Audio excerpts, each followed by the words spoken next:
Journée du 8 mars.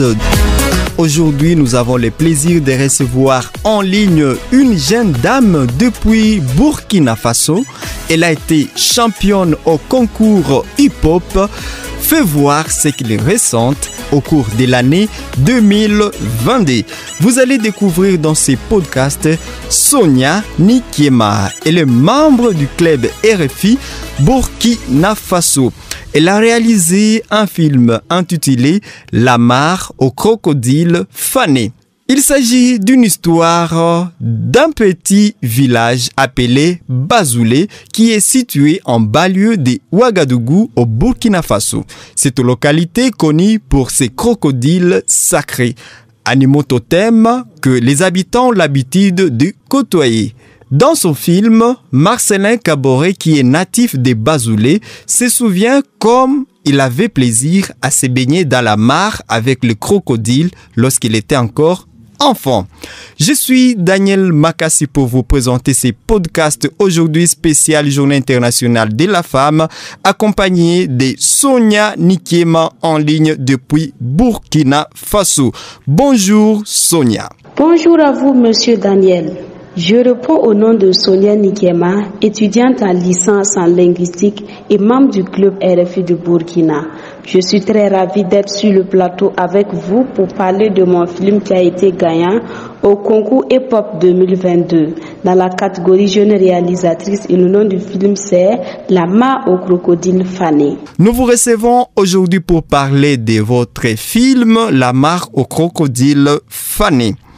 D'où est venue l'idée de votre film qui a gagné en 2022 au concours hip-hop Fait voir ce qu'il ressent de RFI Planète Radio. Pour répondre à votre première question, je m'en vais d'abord vous présenter Bazoulé, qui est une commune du Burkina Faso. Et dans cette commune, nous avons un site touristique qui regorge des crocodiles sacrés et bien d'autres animaux qui retracent l'histoire de cette commune du Burkina Faso. Mais de nos jours, il est impacté par le changement climatique et pour contribuer à la lutte contre l'impact négatif du changement climatique dans mon pays, j'ai eu l'idée de participer au concours hip-hop. Tout d'abord, j'ai découvert hip-hop par le biais du club RFI et vu la thématique du concours, l'idée m'est venue de présenter ce sujet. Il faut retenir que j'avais déjà visité le site et leur situation a retenu mon attention. Et j'ai vu en hip-hop un moyen de faire voir au monde entier l'impact du changement climatique sur les animaux ainsi que sur les hommes. La réalisation de ce film a été possible grâce à une équipe du club RFI de Ouagadougou qui m'a assisté. Depuis quand vous assistez à ces problèmes au niveau de votre région? Nous assistons à ce problème depuis des années et à chaque saison chasse. Le village a bénéficié de 2 forages pour pallier au problème d'eau, mais étant donné que la population aussi est impactée par le problème d'eau, l'effort de construction des 2 forages a été vain, car la population aussi en profite plus que les animaux. Donc, un forage est déjà hors usage et l'autre est partagé entre animaux et population. Pour vous, que représente le concours hip-hop aux yeux des communautés affectées par la crise climatique? Aux yeux des communautés affectées par la crise climatique, hip-hop représente un bien acquis pour les aider à parler de la crise, montrer l'impact de la crise et les aider dans la lutte contre cette crise. Il existe un prix spécial pour les jeunes réalisatrices dans le cadre du concours hip-hop. Quel message adressez-vous à d'autres femmes qui aimeraient rejoindre le concours hip-hop pour cette année 2023 et pour les années à venir? Mon message envers les autres femmes est de ne pas hésiter à participer dans la lutte, car hip-hop est un concours fait pour nous et avec nous.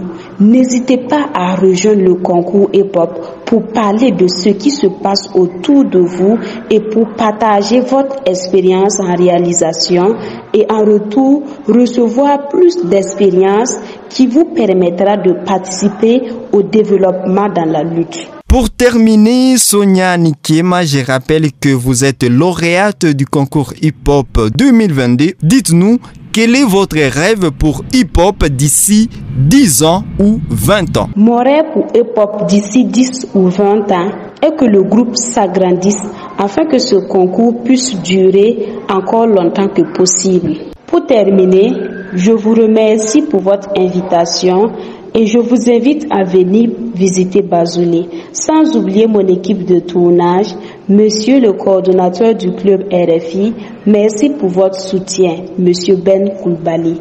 Et merci à vous aussi, Clémence Nébier, membre du club RFI. Et mes salutations à tous et toutes les autres hip-hopeurs et hip-hopeuses du monde. C'est aussi un plaisir pour moi de vous recevoir dans ces podcasts TT à Mazingira, un podcast dédié à la gouvernance des ressources naturelles. Je rappelle, mesdames et messieurs, que le concours hip-hop pour cette année 2023 est en cours et ce concours a été lancé depuis le 2 février et va jusqu'au 20 avril 2023. Ce concours est organisé par RFI Planète Radio et l'IRD. Et pour cette 5e édition du concours vidéo, fait voir ce qu'ils ressentent dans le cadre du projet hip-hop. Ce concours invite les jeunes du monde entier à recueillir avec leur smartphone les témoignages des celles et ceux qui affrontent au quotidien les impacts des changements climatiques et environnementaux à travers un court film de 3 minutes. Ces jeunes pourront rejoindre ainsi une communauté de 700 réalisateurs issus des 37 pays et de 100 000 abonnés sur les réseaux sociaux qui sont tous engagés pour un avenir plus durable. Ce concours est parrainé par l'artiste musicien, l'artiste slammer Grand Corps Malade.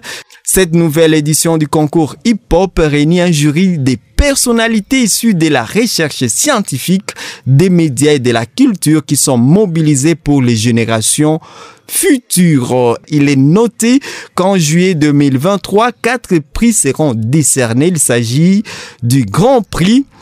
Il y aura aussi les prix de la jeune réalisatrice, les prix des clubs RFI et une nouveauté pour cette année 2023. Il s'agit du nouveau Grand Prix Hip Hop Plus qui récompensera les candidats déjà nominés lors de précédentes éditions dont l'expertise et la volonté de porter des messages se renforcent au fil des ans. Et cette année, j'ai le plaisir de souhaiter une bonne chance à toutes ces jeunes femmes, ces jeunes filles qui se lancent avec leur smartphone pour capter les ressentis des communautés affectées par la crise climatique. Bonne célébration de la Journée internationale de la femme partout où vous écoutez ces podcasts TT à Mazingira. Je suis Daniel Makassi depuis Goma dans l'est de la République démocratique du Congo. Vous pouvez retrouver en bas dans la description de ce podcast un lieu qui pourra vous rediriger vers les sites du concours hip-hop pour pouvoir postuler et partager votre vidéo et faire entendre la voix de nos communautés affectées par les réchauffements climatiques. Ciao!